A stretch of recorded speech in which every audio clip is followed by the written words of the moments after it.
O título do sermão esta manhã é O mal não ficará impune. O mal não ficará impune.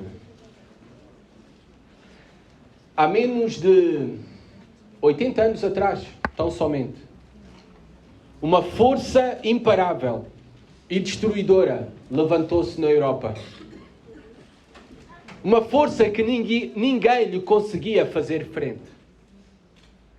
As maiores potências daquele tempo foram subjugadas, como a grande França, invadida por esta força e subjugada pela mesma. A grande União Soviética não conseguiu guardar as suas fronteiras. Essa força rompeu as suas fronteiras. O grande Império Britânico ficou aterrorizado, cheio de medo dessa força, paralisado e bombardeado no pleno coração da capital, Londres. Vocês sabem de quem é que eu estou a falar? A força do nazismo. Uma força avassaladora. Um exército que parecia imparável. Em apenas poucos anos, vários países, povos, nações vizinhas foram subjugadas pela Alemanha nazi. Debaixo da liderança do perverso Hitler. Agora, as ações perversas desta força não foram apenas exteriores para outras nações. Foram dentro do seu próprio país. Em apenas 7 anos de governo Hitler, cidadãos alemães, 360 mil pessoas, simplesmente com traços de esquizofrenia ou com problemas de alcoolismo, foram compulsivamente esterilizadas. A partir de 1939, todas as crianças na Alemanha, com menos de 3 anos de idade, com alguma síndrome, como a síndrome de Down, tornavam-se parte de um programa chamado Programa T4, responsável pelas suas mortes.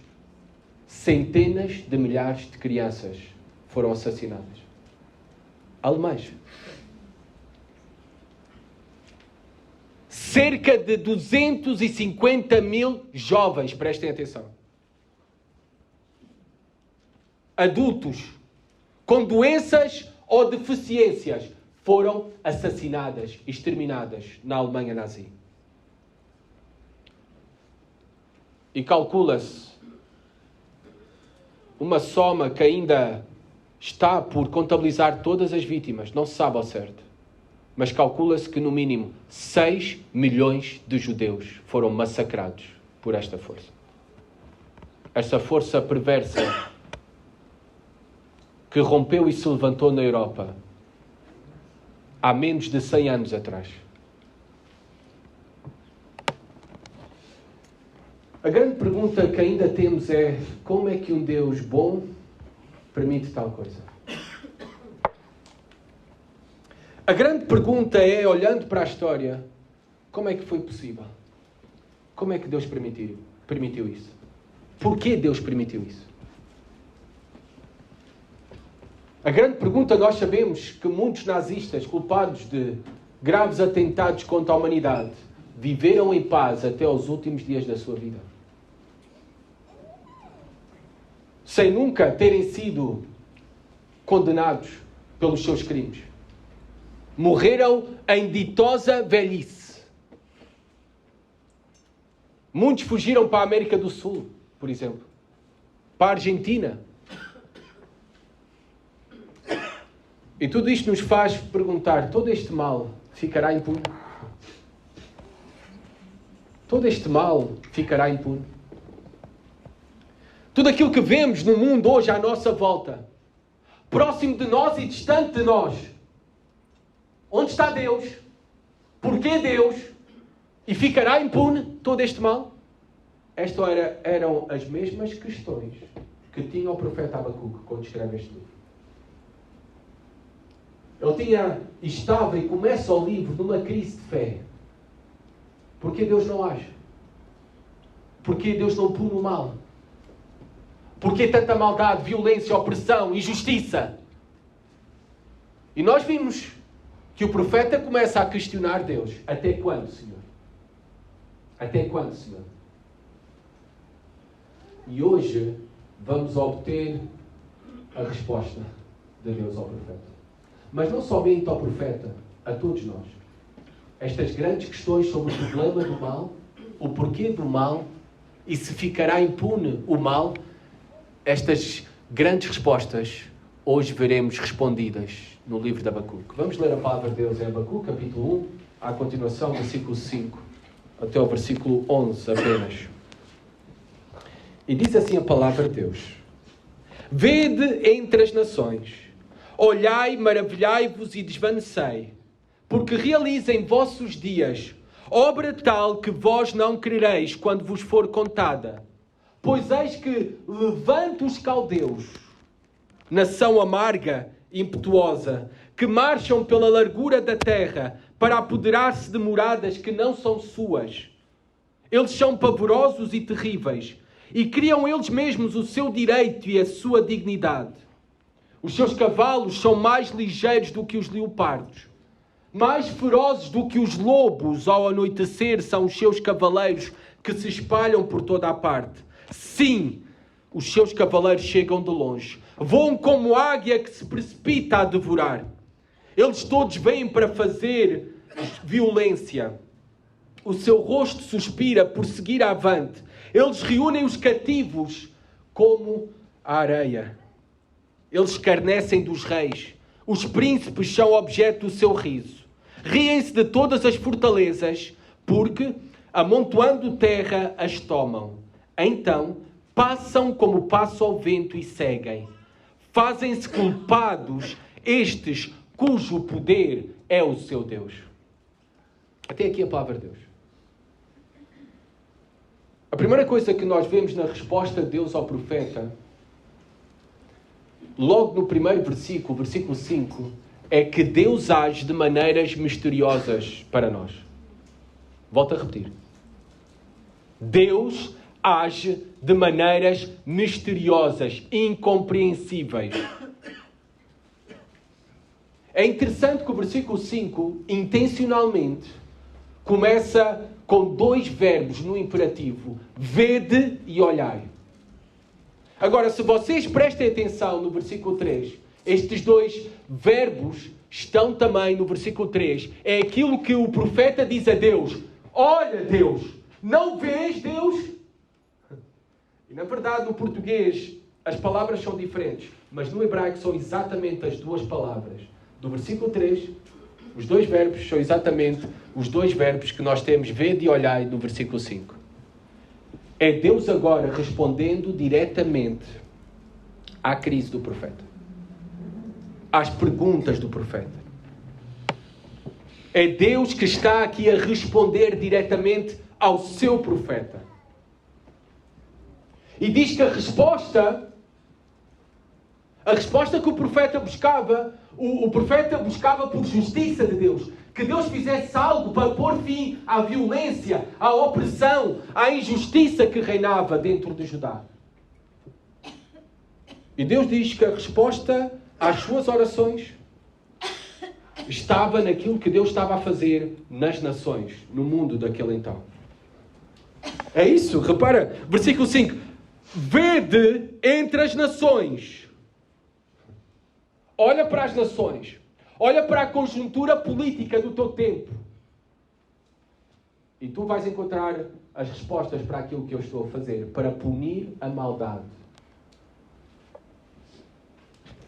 E o que é que estava a ocorrer então no tempo de Abacuque? Temos que saber. Sabemos que este livro foi escrito entre o ano 609 a.C. e o ano 605 a.C. O que é que estava a ocorrer naquele então? Antes de Abacuque escrever este livro, poucos anos antes, se tinha levantado um novo império, chamado Império Neo-Babilónico. A Nova Babilónia. Porque já tinha existido há muitos anos atrás o Império Babilónico. Mas este era um novo Império Babilónico que estava e foi levantado por Nabopolassar. Ele, querendo, obviamente, que os seus deuses, Marduk e Nabu, eram com ele, adotou uma política expansionista com o intuito de recuperar a antiga glória, poder da antiga Babilónia. E ele combateu a Assíria no ano 616, no ano 615, o atual grande império, o maior dos impérios daquele tempo, era a Assíria, e ele foi contra esse grande império. E sabe o que é que aconteceu? Os venceu. Surpreendentemente, Babilónia derrotou o grande império assírio. É isto que o profeta conhecia da conjuntura política. E não só. Babilónia, depois de derrotar a Síria, todos os outros povos iam caindo como peças de dominó, um a um. Era isto que o profeta estava a ver. Esta força avassaladora que ninguém podia fazer frente. E a última esperança, no ano 612. A última esperança era o Egito. E nós sabemos que o Egito não espera pela Babilónia vir até eles. O Egito vai contra a Babilónia. E tinha que passar por Judá. E o rei Josias, que foi um bom rei e que tinha conduzido uma reforma espiritual no povo de Judá, não quer deixar os egípcios passarem. E foi avisado por Deus para não intervir na guerra, Josias. Mas teimoso, quis intervir. Judá faz frente ao Egito. E o rei Josias, mesmo disfarçando-se, tirou as vestimentas de rei, disfarçou-se para não ser um alvo fácil e o primeiro alvo no campo da batalha. Mas tal como Deus disse, e não obedeceu à palavra de Deus, morreu na batalha o grande e bom rei Josias. O Egito perdeu ali alguns homens, perdeu alguma força e perdeu tempo, mas continuou rumo à Babilónia, mas foi completamente massacrado. Completamente massacrado. Caiu o Egito, caiu a Assíria. E Deus diz, olha para o que está a acontecer, Babilónia se levantando, este império em que todas as nações e povos, o império está a crescer e cai um a um, com peças dominós. E os próximos serão vocês, Abacuque. Os próximos será o meu povo, Judá. É isto, a mensagem aterradora até, surpreendente, que Deus está a dar ao seu profeta. A resposta às tuas orações é que vai vir a Babilónia como juízo, como sobre Judá. Judá, há muito que já tinha ido a reforma espiritual, conduzida pelo rei Josias. Judá vivia longe de Deus. As advertências de vários profetas ao longo das últimas décadas de nada fizeram. Na verdade, mais de 100 anos já Deus levantava profetas para avisar, para se arrependerem da idolatria, da maldade, da injustiça, da opressão, da violência. Senão seriam grandemente castigados. E eles ignoravam Deus, desprezavam Deus, a palavra de Deus, matavam os profetas de Deus. E agora Deus está a dizer, agora vem o meu juízo, a minha disciplina sobre o meu povo. E quem é que eu estou a usar? Olha para as nações aquilo que está a acontecer. É Babilónia. É Babilónia. É interessante que a primeira coisa que vemos é que Deus não deixou o seu profeta sem resposta. Deus respondeu às orações do seu profeta. Por graça, ele decidiu revelar ao profeta o que estava prestes a acontecer. E na verdade nós vemos que ele, já lemos o texto, que ele revelou claramente e especificamente o que está a fazer por meio da Babilónia e o que irá fazer para responder aos pedidos de oração, de clamor, de súplica, de justiça do seu profeta. Isto não é algo menor. A resposta de Deus, ou Deus se revelar ao seu profeta, ou Deus se revelar aos homens. Porque pensemos, Deus não tem que nos dar satisfações. Deus não é o nosso empregado. Deus não é o nosso filho. Deus não nos deve nada. E não devia nada a Abacuque. Nós somos apenas pequenas e vis criaturas feitas de pó. Que estamos diante do Senhor dos Senhores, do Rei dos Reis, do Todo-Poderoso, daquele que criou todas as coisas e sustenta todas as coisas unicamente pela sua palavra. No entanto, é maravilhoso ver nas Escrituras que Deus fala aos homens, que Deus se revela aos homens, que Deus não nos deixa sem resposta.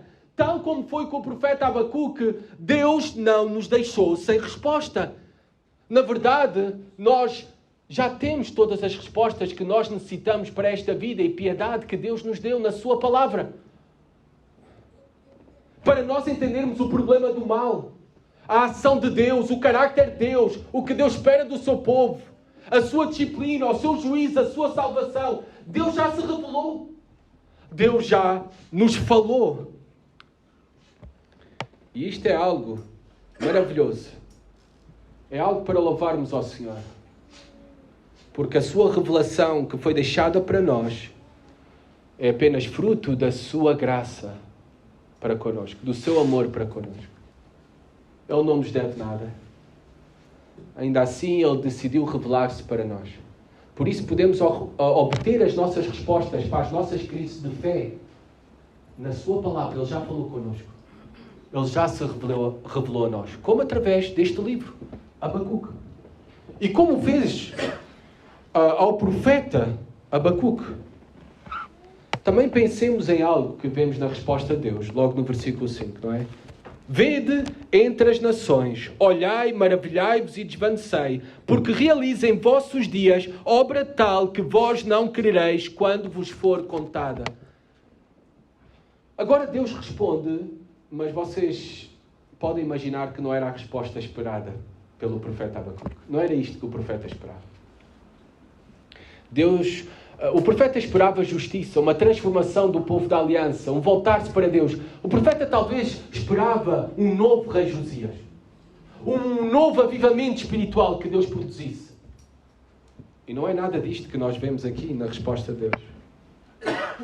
Ou seja, tanto tempo o profeta desejou uma resposta de Deus e obteve silêncio. E quando Deus fala, na verdade não é a resposta que o profeta, como vamos ver à continuação, esperava e desejava. Que lição é para nós também, para a nossa vida de oração? Para a nossa vida pessoal com Deus?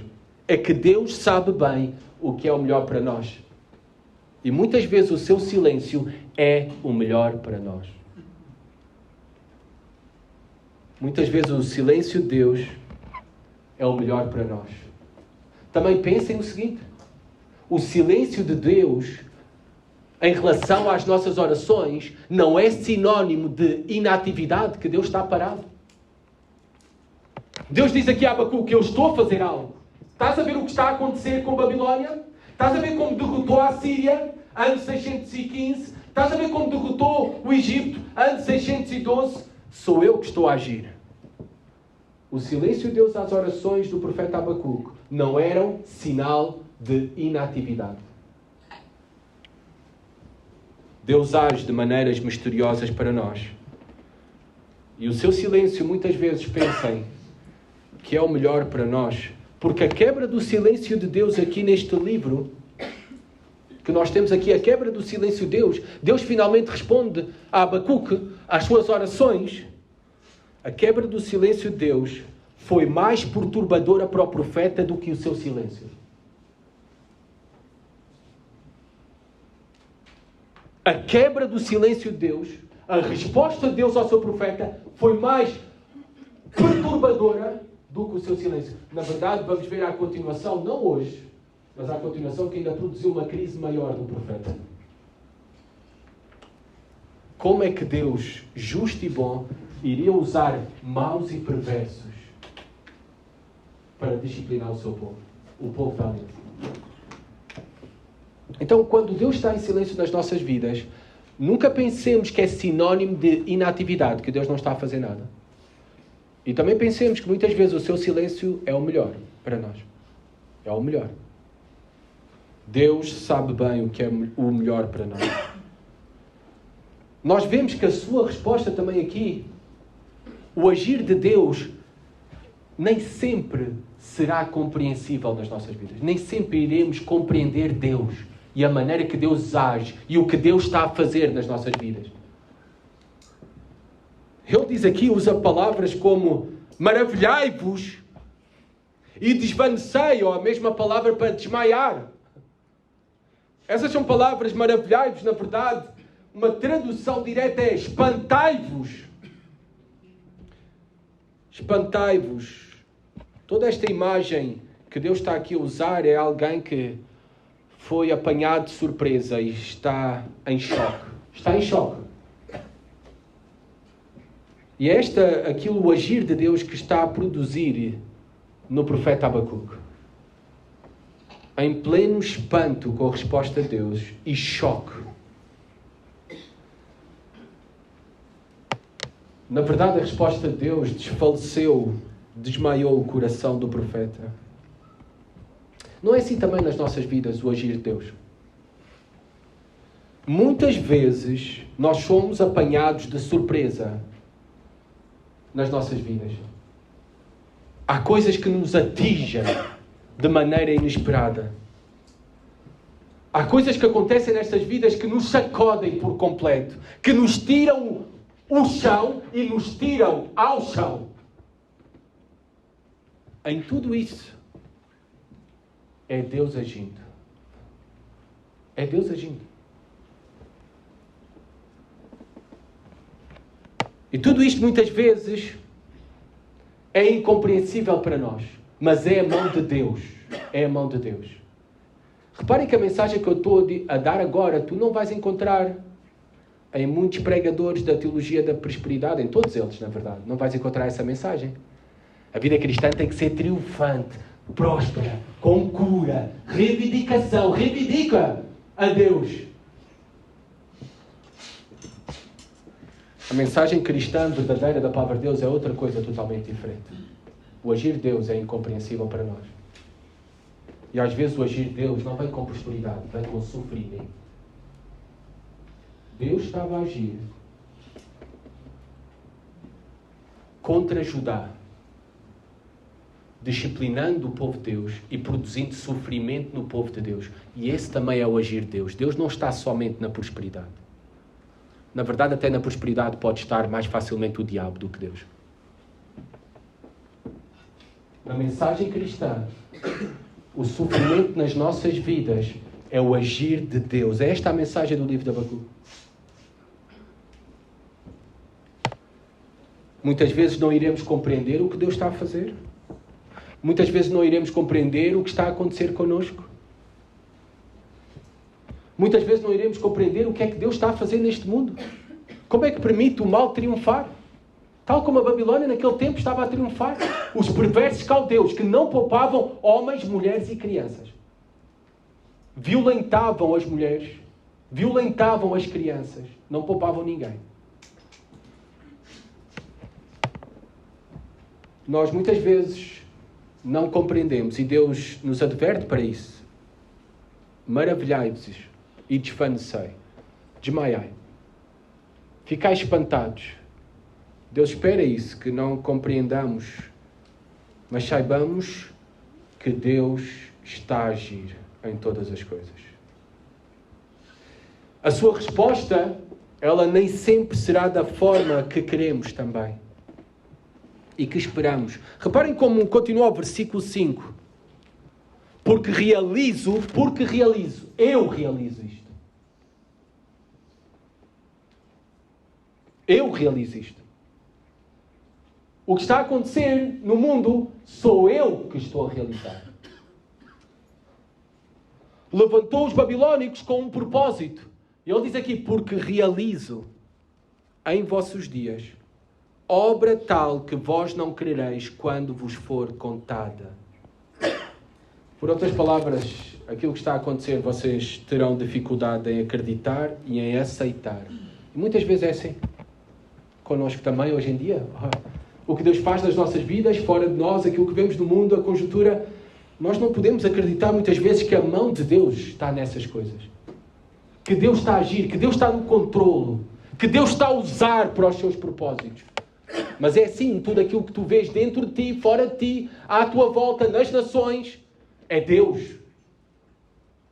Por muito que nem sempre a sua resposta seja da forma que esperamos ou desejamos.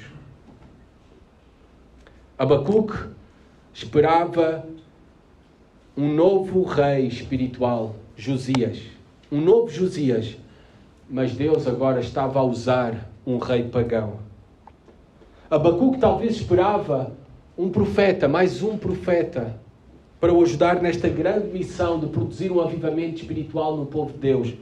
Mas Deus agora não estava a usar um profeta, uma reforma ou um avivamento, mas sim um julgamento, uma disciplina sobre o seu povo. Abacuque talvez esperava que Deus respondesse, fazendo o povo de Deus, da Aliança Judá, voltar-se para Deus. Cantar cânticos espirituais no templo. Mas, na verdade, o que Deus estava prestes a produzir no povo de Deus era lágrimas. Era sofrimento. A resposta de Deus, muitas vezes, não é aquilo que nós desejamos ou esperamos, mas é o agir de Deus com bons propósitos para as nossas vidas. Essa é a mensagem de Abacuque. Deus não é como nós. Por favor, deixem uma marca em Abacuque e vamos a Isaías. Para vermos que Deus não é como nós, Deus não pensa como nós, Deus não age como nós. O seu agir é muitas vezes misterioso. Isaías 55, 8 e 9. É claro que eu sei que aqui o contexto de Isaías é um contexto de salvação. Mas como somos aqueles que estão em Jesus Cristo, e se tu estás unido a Jesus Cristo pela fé, já és um salvo e pertence a Ele, o agir dele na tua salvação, na tua santificação, é incompreensível, o agir de Deus. É essa a realidade da nossa vida cristã. E isto também se aplica, esse texto, a nós, para vermos que Deus não é como nós, nem pensa como nós. Reparem, Isaías 55, 8 e 9. Deus falando. Porque os meus pensamentos não são os vossos pensamentos, nem os vossos caminhos, os meus caminhos, diz o Senhor. Porque assim como os céus são mais altos do que a terra, assim são os meus caminhos mais altos do que os vossos caminhos e os meus pensamentos mais altos do que os vossos pensamentos. Muitas vezes para a nossa salvação, para o nosso bem, não encontraremos numa vida confortável e próspera. Isso talvez pode ser uma maldição para as nossas almas. Mas sim, encontraremos salvação, vida e bem na disciplina do Senhor. Nas santas tribulações que Ele conduz as nossas vidas. É uma mensagem radical que eu estou a transmitir. É a mensagem de Deus. Os teus pensamentos não são os meus pensamentos. Os teus caminhos não são os meus caminhos. O que vemos também aqui, ainda estamos no versículo 5. Este livro é tão rico. Deus age misteriosamente, de maneira incompreensível. E isto nos deve dar uma lição muito importante para todos nós. Não coloques nunca a Deus na tua caixinha. Eu volto a repetir. Nós não podemos colocar a Deus na nossa caixinha. Isso é idolatria. Sabem, idolatria não é apenas fazer imagens com gesso e madeira e prostarmos diante destas imagens para adorar. Idolatria é substituir Deus por qualquer outra coisa. É fazer Deus à tua imagem, de acordo com os teus pensamentos, os teus gostos e aquilo que tu achas que Deus deveria ser. Isso é idolatria. É esse o grande problema da humanidade. Há muitas religiões, há muitos que dizem seguir a Deus, mas um Deus fabricado pelas suas mentes. É isto que diz Paulo. Permitem-me-vos acompanhar a Romanos 1, do Novo Testamento. Se não quiserem abrir, podem apenas prestar atenção. É isso que diz Paulo, que é a condição da humanidade. Criam um Deus de acordo à sua imagem, aos seus pensamentos. Ou então suprimem o Deus verdadeiro. Substituem, trocam esse Deus por qualquer outra coisa. Isso é idolatria, substituir a Deus por qualquer outra coisa. Romanos 1, 21. Diz assim a palavra de Deus, falando da humanidade perdida, rebelde contra Deus, depravada, porque tendo conhecimento de Deus, reparem, não existe ateus. Não existe ateus. Senão Paulo é um mentiroso e a palavra de Deus é mentira. Há pessoas que suprimem Deus, mas no fundo elas têm conhecimento de Deus, apesar de negarem a sua existência. Sabem porquê? Tenta falar com ateus, são as pessoas mais agressivas para falar contra algo que não existe, de acordo a eles. Porque o problema deles é que suprimem Deus. Não é porque não creem que existe Deus.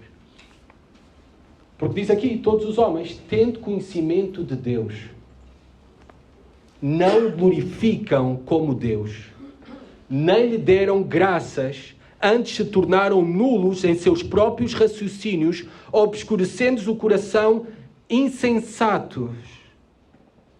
Versículo 23. E mudaram a glória de Deus incorruptível em semelhança da imagem de homem corruptível. Aqui está a falar de idolatria. De imagens de aves, quadrúpedes, répteis. E reparem o versículo 25. Isto é idolatria também. Pois eles mudaram a verdade de Deus em mentira, adorando e servindo a criatura em lugar do Criador, o qual é bendito eternamente. Amém. Eles mudaram a verdade de Deus em mentira. Não mudes a verdade de quem é Deus. Nem fabriques um Deus de acordo aos teus pensamentos. Há um pequeno livro, eu não sei se já está ali, mas recorrentemente eu trago esse livro, um pequeno livro do Paul Washer, que é 10 acusações contra a Igreja moderna. A segunda acusação que ele faz contra a Igreja moderna naquele livro, pequeno livreto, que eu aconselho todos vocês a lerem. Acho que conseguem até gratuitamente na internet. Esse livro está disponível em PDF. A segunda acusação que ele faz é um desconhecimento de Deus. Do Deus verdadeiro que há na Igreja moderna hoje em dia. Um desconhecimento do Deus verdadeiro. E ele diz aí nesse livro, e passo a citar, às vezes me perguntam, irmão Paulo, por favor, venha e faça uma série semanal sobre os atributos de Deus. E muitas vezes tenho que dizer isto. Bem, irmão, tu já pensaste muito bem antes de me chamar para dar esse estudo? E ele responde, o que é que quer dizer com isso? Bem, é que esse tema é bastante controverso. O tema que tu estás a colocar, que tu me estás a dar para ensinar na tua igreja é bastante controverso. E eles dizem, como assim é controverso? Nós estamos falando de Deus. Nós somos cristãos. Esta é uma igreja. Como assim é controverso? E eu digo, querido pastor, me ouça. Quando eu começar a instruir o teu povo sobre a justiça de Deus, a soberania de Deus, a ira de Deus, a supremacia de Deus, a glória de Deus, tu irás ter alguns dos teus melhores e mais antigos membros da igreja levantados a dizer alguma coisa como isto. Este não é o meu Deus. Eu nunca poderia amar um Deus como este. E sabes porquê? Porque eles têm um Deus que eles fizeram com a sua própria mente e eles amam o que eles fizeram. E Paul Washer diz as seguintes palavras. Domingo de manhã é a hora de maior idolatria em toda a semana da América. Ele está a falar do contexto dos Estados Unidos, que não é diferente. àquilo que acontece à volta do mundo, na igreja em geral. Porque ele continua, porque as pessoas não estão adorando o único Deus verdadeiro. A maioria, pelo menos. Mas adoram a um Deus formado a partir dos seus próprios corações, pela sua própria carne, artifícios satânicos e inteligência mundana. Eles têm feito um Deus como eles, parecido a eles próprios, e ele parece mais com o Pai Natal do que com Jeová. Idolatria. Idolatria. Cuidado, não coloques a Deus na tua caixa. E não fabriques um Deus de acordo à tua imagem e pensamentos. Daquilo que deve ser Deus ou de quem é Deus.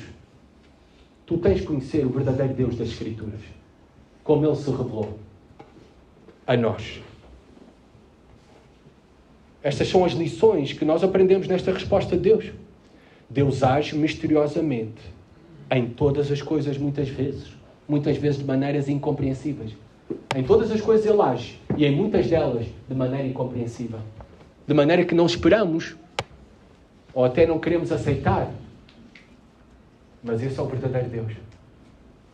É Ele a quem devemos adorar. Se não estamos a adorar um Deus fabricado por nós mesmos. Como Deus usar o mal para os seus propósitos? Não, esse não pode ser o meu Deus. Eu não poderia amar um Deus assim. Mas esse é o Deus da Bíblia.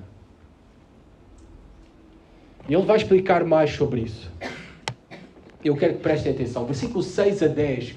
Deus vai dizer, literalmente, claramente, sem margem para dúvidas, que Ele usa o mal para os seus propósitos. Deus usa o mal para os seus propósitos. Do versículo 6 a 10, voltando a Abacuque, por favor. Ele começa por dizer-nos as seguintes palavras. Pois eis que suscito os caldeus. Eu levanto os caldeus. Os caldeus são os babilónicos. E vai dar características em seguida de quem era este povo que ele estava a levantar. Era Deus que lhe estava a dar as vitórias no campo de batalha. Era Deus que o estava usando. Não é apenas que Deus permite, é que Deus usa o mal. Ainda sem ser culpado pelo mal. Já vamos falar sobre isso. Esta resposta de Deus, pois eu eis que suscito os caldeus. Esta resposta é um choque por completo. Coloquem-se nos pés do profeta Deus Abacuque. Ele está a ouvir que, para punir o mal que havia no seu povo, o profeta, Deus vai usar também o mal.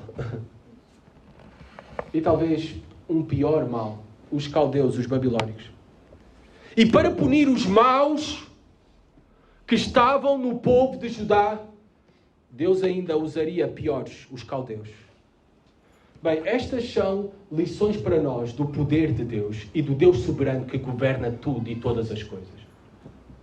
A primeira coisa que nós temos que aprender é que o mal não é algo fora do controle de Deus. E estas são boas notícias. O mal não é algo fora do controle de Deus. Deus usa o mal como entende. E de acordo aos seus bons propósitos. Não escapa do controle de Deus. Nada daquilo que acontece neste mundo escapa do controle de Deus. Não há um milímetro neste planeta Terra que Deus não tenha o controle e diga, isto é meu. Isto dá um grande descanso e são boas notícias. Boas notícias. Por vezes nos filmes é-nos apresentado uma luta cósmica, não é? Entre forças equilibradas. O mal versus o bem. Deus versus o diabo. Um anjinho bom de um lado, um anjinho mau do outro. Se pensas assim, que esta é a realidade na história em que vivemos, estás completamente errado. E a razão de tu estares errado não é porque tu tens um pensamento demasiado exagerado sobre o mal, mas sim porque tens um pensamento demasiado pequeno sobre quem é Deus. Ele é aquele que tem o mal nas suas mãos. Ele é aquele que usa e pode usar o mesmo para os seus bons propósitos, e isto para nós, o seu povo. Lutero, por outras palavras, e eu gosto muito da imagem que nos dá Lutero, ele diz que Satanás é como um cão preso com uma coleira e trela, e quem o está a segurar é Deus. E ele só pode ir até onde Deus o deixar. Até onde Deus o deixar. Por isso é que Deus diz: pois eis que suscito os caldeus. Deus é quem está levantando. Deus é quem trouxe à existência este novo império. E com propósito.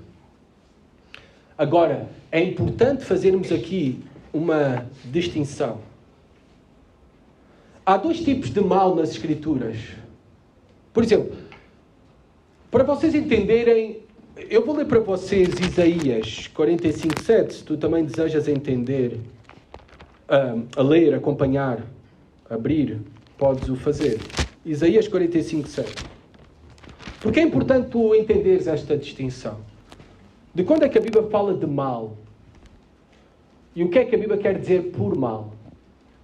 E o que é que eu estou a dizer que Deus usa o mal? Em que sentido estou a referir-me?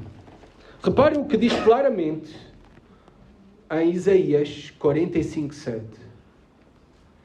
Eu formo a luz e crio as trevas. Faço a paz e crio o mal. Eu, Senhor, faço todas estas coisas.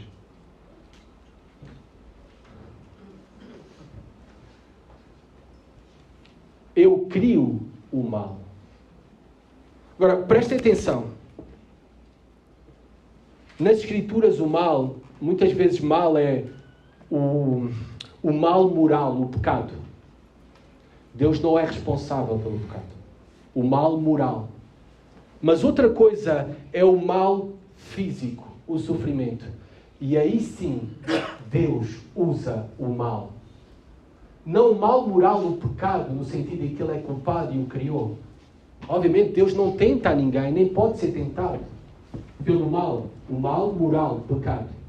Mas o mal físico, como por exemplo o sofrimento, Deus usa para os seus bons propósitos. Deus até suscita, levanta o mesmo. É isso que Isaías está a dizer. E é isto que Deus está a responder ao seu profeta Abacuque. Também vemos que este grande império babilónico foi levantado pelo próprio Deus. Eles se achavam o máximo, como nós vamos ver na descrição a seguir. Invencíveis, ninguém podia contra eles. Eles tinham a sua própria força, era o seu Deus. O Deus deles era o seu próprio vento. É por isso que tu vês no livro de Daniel, Nabucodonosor, o imperador babilónico, que construiu a grande Babilónia ainda mais grandiosa, ele a erguer uma estátua de ouro e a exigir a adoração para ele. Porque eles se acreditavam no máximo. Eles se acreditavam deuses invencíveis na terra. Mas aqui nós sabemos é que as nações, os poderosos, de toda a história que existiu e do presente, eles não são nada. Por muito que acreditem que são alguma coisa, ou porque têm um botão vermelho na sua secretária, eles não passam apenas de instrumentos nas mãos de Deus, ou peças de xadrez no tabuleiro de Deus. São apenas isso. Peças de xadrez que Deus move quando quer, como quer, no seu tabuleiro. Aliás, em Jeremias 25:9, não é preciso irmos lá, mas para aqueles que estão a tirar notas, em Jeremias 25:9, Nabucodonosor, o imperador babilónico, é chamado de meu servo. Deus o chama de meu servo. Um instrumento nas suas mãos. Deus está no controlo de todas as coisas. Ele é o soberano de tudo. E Ele pode e usará também o mal e até os maus para cumprir os seus bons propósitos. E isto é algo que nos deve encher de confiança e esperança, porque vivemos num mundo perigoso, efetivamente perigoso. Vivemos dias difíceis, vivemos com ameaças mil. Há dias maus nas nossas vidas, há doenças, há crises nas nossas famílias, mas descansem, Deus está no controle de todas as coisas. Essa é uma mensagem de esperança do livro de Abacuque para nós. Nada disto surpreende a Deus. Aquilo que acontece nas nossas vidas, nada surpreende a Deus ou foge do seu controle. E nada disto também é sem propósito. Podes não compreender. Posso eu não compreender o agir de Deus e ser misterioso. Mas Deus está sempre atuando com bons propósitos. Porque Ele conhece todas as coisas e Ele sabe o que é melhor. Na verdade, foi os babilônicos que Deus usou para castigar e disciplinar o seu povo e os levar para o cativeiro durante 70 anos, depois do ano 586 a.C. E quando voltaram com estes grandes homens, Neemias, Esdras, Zorobabel. E nós vemos ali no livro de Neemias avivamento espiritual, mas isso só foi possível por causa do sofrimento. Primeiro o sofrimento. Deus age mesmo com o mal, e quando nos dá dias maus, com bons propósitos para nós. É interessante que Deus também, Ele não brinca ao esconde-esconde ou às escondidas connosco. É interessante notar que Deus não foi vago com o profeta. Vem os babilônios. Não, Ele dá-lhe um choque de realidade ao profeta. Um choque de realidade. Ele vai dizer quem são esses babilônicos. O que é que eles faziam e o que é que eles iriam fazer a eles, ao povo de Deus. Ele dá um choque de realidade. Sabem, isto é uma lição para nós. A solução para as nossas vidas, para os problemas das nossas vidas, para as nossas crises de fé, não está em esconder a cabeça debaixo da areia, como a avestruz o faz. A solução não está a fingir que nada passa no meu casamento. A solução não está a minimizar ou suavizar a realidade das circunstâncias em que eu estou. A solução também não está em viver dentro de uma bolha, num mosteiro, escondidos. Isso não resolve nada e isso também não produz nada de bom em nós. Há um choque de realidade neste mundo em que vivemos que Deus nos dá, porque a solução no meio de tudo isto está em Deus. Está em Deus. Por isso, não temos problemas em enfrentar a realidade quando Deus é por nós. Não temos problemas em abraçar o sofrimento, a doença, o cancro, os inimigos, a perseguição. Não temos problemas porque Deus está agindo com bons propósitos. Por isso, a realidade, para nós, ela tem uma solução, independentemente de qual seja a crise. E essa solução está em Jesus Cristo. Reparem, ele diz que quem eram os caldeus? Uma nação amarga e impetuosa. Era um povo pronto para a hostilidade, animosidade. No versículo 6, estou a ler, não é? Dizem que marcham para apoderar-se de moradas que não são suas. Era um povo conquistador e invasor. Por outras palavras, Abacuque, vocês irão perder essa morada. Jerusalém irá cair. É incrível porque no século VIII e VII a.C., tu tens muitos textos nos profetas que pensavam que Jerusalém chamavam a Virgem Cidade. Sabem porquê? Nunca foi conquistada. Pensavam que essa cidade nunca iria cair, porque ali estava o templo de Deus. A glória de Deus. Mas Deus está a dizer: vocês irão sair dessa morada, eles irão destruir Jerusalém, invadir e ocupar Jerusalém. É isso que Deus está a dizer que iria acontecer. Eles são pavorosos e terríveis, versículo 7. Ou seja, um povo que espalhava o terror e produzia medo em todos os homens. Imaginem homens fortes, cheios de medo. Porque este povo cometia as piores atrocidades ao invadir outros povos. Homens eram mortos. As mulheres eram assassinadas à sua frente, para que a última imagem que tivessem era das suas mulheres e dos seus filhos mortos. A última imagem das suas vidas. ou então deixavam vivos, em que matavam também as suas famílias e vazavam os olhos, para que a última imagem que tiveram em vida foi a sua família morta. Tinham prazer na tortura. Estes eram este povo em que todas as nações daquele tempo tinham medo. Versículo 7. Criam eles mesmos o seu direito e a sua dignidade. Ou seja, por outras palavras, eles não rendem contas a ninguém e ninguém lhes pode fazer frente. As únicas leis e regras da guerra eram as que eles mesmos criavam. Não estavam nem aí para o direito internacional da guerra. É isso que Deus está a dizer. Versículo 8. Os seus cavalos mais ligeiros, mais ferozes que lobos, que se espalham por toda a parte. Ou seja, é uma força numerosa, é uma força rápida e é uma força perigosa. Diz aqui, compara este exército a lobos, a águias, a cavalos, leopardos. Era essa a palavra que eu estava a procurar. Obrigado, João. Animais predadores por excelência.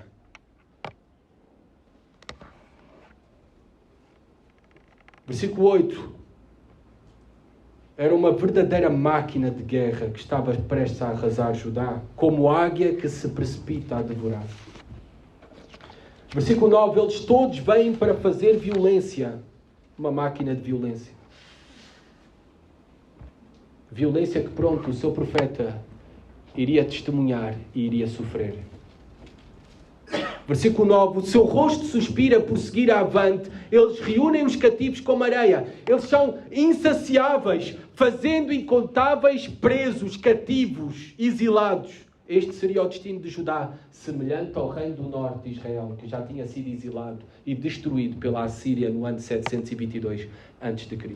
Versículo 10. Eles escarnecem dos reis. Os príncipes são objeto do seu riso.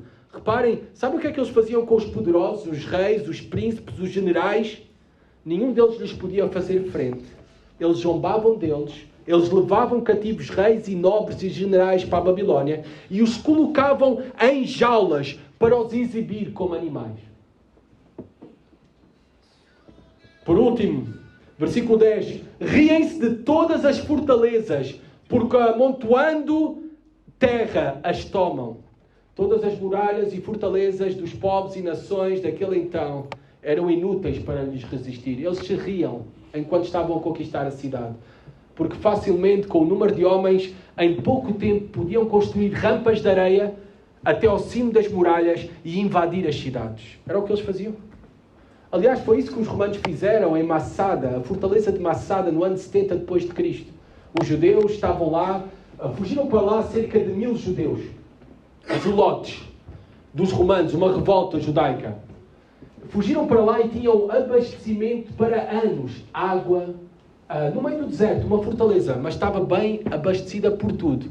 Então, ao início, quando os romanos chegaram para cercá-los, eles até para gozar com os romanos, atiravam água lá para baixo. Querem um pouquinho, têm sede, tomem um pouquinho de água. Atiravam água, comida, têm fome. Olha, nós temos aqui, tomem.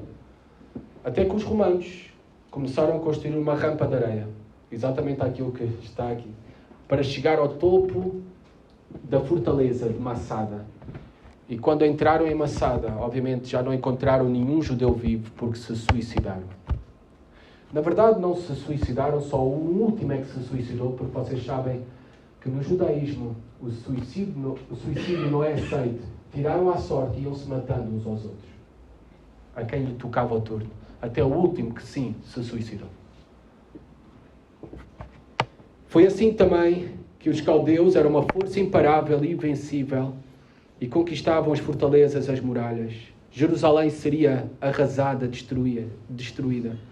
Imaginem Abacuque ouvindo tudo isto. Deus vai dar a entender que o Deus Marduk da Babilónia é maior do que ele, do que Jeová. Deus vai destruir o seu templo. Deus vai entregar nas mãos do inimigo perverso, maldoso como os babilónicos, o povo da sua aliança. Exatamente isto que o profeta estava a ouvir. Ele não recebeu a resposta esperada e desejada às suas orações. E esta é uma lição para nós, já caminhando para o nosso final das aplicações. Cuidado para não garantirmos coisas às pessoas que nós não podemos assegurar. Muitas vezes o nosso consolo, quando alguém está a sofrer, é: vai dar tudo certo. Tudo vai ficar bem. Amados, nós não sabemos os planos que Deus tem. Não podemos dizer tal coisa só para ficar bem. Ou porque não temos nada para dizer. Pelo menos podes orar e abraçar e chorar junto. Mas tu não sabes se vai tudo dar certo ou vai tudo ficar bem. O nosso certo não é o mesmo que Deus. A tua ideia de bem não é a ideia que Deus tem. Pode ser que Deus não queira que dê tudo certo.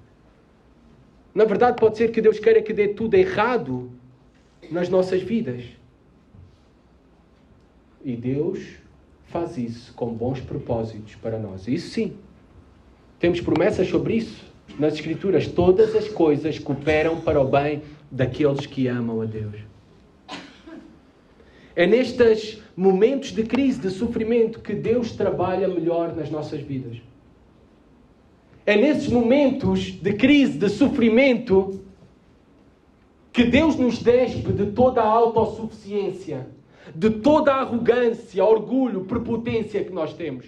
É nestes momentos que Deus nos esvazia para nós sim depois sermos cheios dele. Mas primeiro nos tem que esvaziar. Santas tribulações, quantas vezes nos ensinam mais que 7 doutorados de teologia? Santas tribulações das nossas vidas fazem mais por nós que a leitura de 100 livros. Santas tribulações nos transformam mais que 10 anos num seminário. Esse é o propósito do mal, esse é o propósito do sofrimento nas nossas vidas. Todas as coisas cooperam para o bem daqueles que amam a Deus. Termina o versículo 11. E diz assim: então passam como passa o vento e seguem. Fazem-se culpados este cujo poder é o seu Deus. Reparem, fazem-se culpados. É a primeira mensagem de juízo contra os babilónicos. Era Deus que o estava a usar, mas atenção, Deus não é responsável pelo mal moral, o pecado das nações. O homem é responsável pelo mesmo. E por isso fazem-se culpados. Fazem-se culpados. Na verdade, Deus condena e pune todo o mal.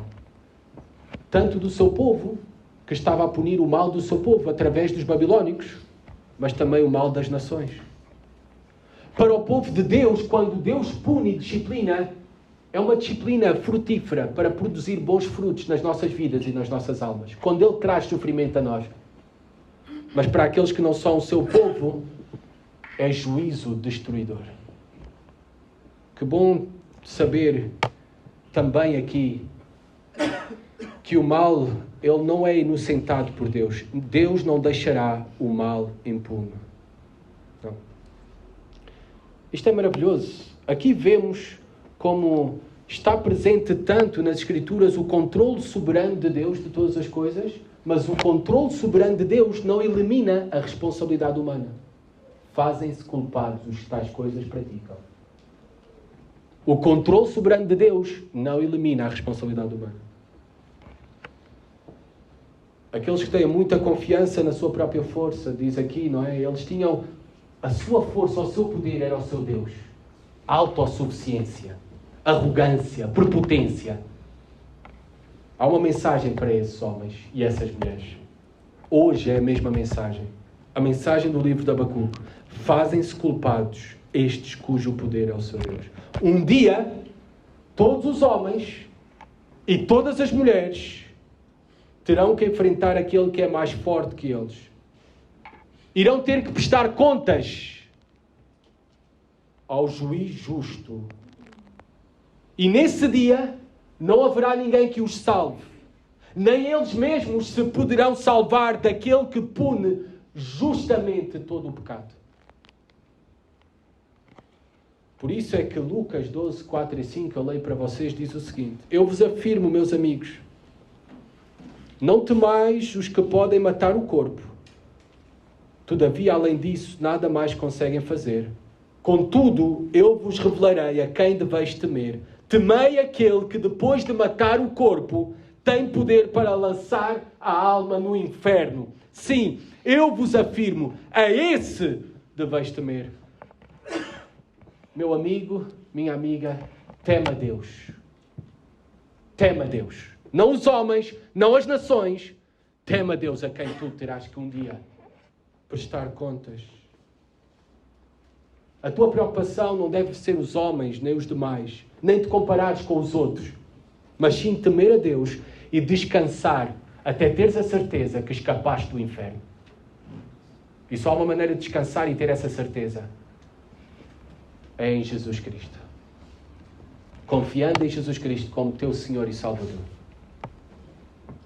Nós vimos também aqui que Deus disciplina o seu povo. E isso são boas notícias. Deus só disciplina aqueles que são verdadeiramente os seus filhos. É isso que diz o autor aos Hebreus, capítulo 12. Que a disciplina é proveitosa para nós. É certo que às vezes não podemos discernir o que está a acontecer na nossa vida, se é disciplina de Deus específica por algum pecado, ou se é uma provação, que Deus tem propósitos também de nos trazer maturidade por meio dessa provação, e não está relacionada a nenhum pecado, como aconteceu com Jó. É difícil para nós discernirmos se é disciplina de Deus ou uma provação. No entanto, o mais importante é que podemos aproveitar ambas e todo e qualquer sofrimento, não para endurecer os nossos corações, mas sim para quebrantarmos os nossos corações diante de Deus. Às vezes, nós respondemos às crises e ao sofrimento da vida da seguinte maneira: o que não me mata, me deixa mais forte. O que não me mata, me deixa mais forte. Este não deve ser um pensamento cristão. Na verdade, sabem que esta frase é de Nietzsche, que aborrecia o cristianismo. Às vezes enfrentamos as dificuldades desta vida com um fatalismo. É a vida, não é? O que me mata, o que não me mata, me deixa mais forte. A arrogância, tudo. Deus não quer isso quando traz sofrimento à tua vida. Deus quer quebrantamento. Deus quer quebrantamento. Deus não quer endurecimento do coração. Mas Ele quer, sim, que tu possas te esvaziar de ti mesmo, quebrantar-te e seres transformado radicalmente. Esse é o propósito do sofrimento nas nossas vidas, da disciplina do Senhor sobre o seu povo. Por isso, abracemos o sofrimento como o melhor amigo para nos levar para mais perto de Deus. Esta é a mensagem da Bíblia. E confiemos também na justiça de Deus. Neste mundo, mesmo que a justiça de Deus pareça demorada, ela virá. Ela virá. Apocalipse 20 fala de um grande trono branco, onde irão comparecer todos aqueles que o seu nome não esteja inscrito no livro da vida. Haverá um dia em que Deus julgará todas as coisas. Esse dia irá chegar. Confiemos na justiça de Deus diante de tanto mal que nós vemos à nossa volta. Confiemos na justiça de Deus. Ela virá. Ela virá. Vamos orar. Senhor, obrigado pela Tua palavra. Ajuda-nos a poder abraçar, Senhor, quem Tu és, o Teu agir, por muitas vezes que seja misterioso para nós, incompreensível, Senhor. Confiemos que Tu estás no controle, que Tu és soberano e que Tu usas até o mal, o sofrimento para o nosso bem, com bom propósito para as nossas vidas. E mesmo a disciplina, Senhor. Mesmo que seja para produzir dor e lágrimas. O fim, Senhor, na verdade, é para nos fortalecer, nos transformar e para um fim proveitoso, Senhor, para as nossas vidas. Confiemos em Ti, Senhor. Confiemos também na Tua justiça, Senhor. Mesmo que neste mundo ela pareça demorada, confiemos que Tu és justo, julgarás todas as coisas, no juízo final ou no tribunal de Cristo, Pai. E para aqueles que estão aqui que ainda não Te temem, Senhor, que Te temam de todo o coração. Que Te temam a Ti, Senhor, pois Tu tens o poder para lançar a alma no inferno. E que se entreguem a Ti de todo o coração, confiando em Jesus Cristo como seu Senhor e Salvador, Pai, para assim serem salvos da ira vindoura. Pedimos isso no nome de Jesus. Amém.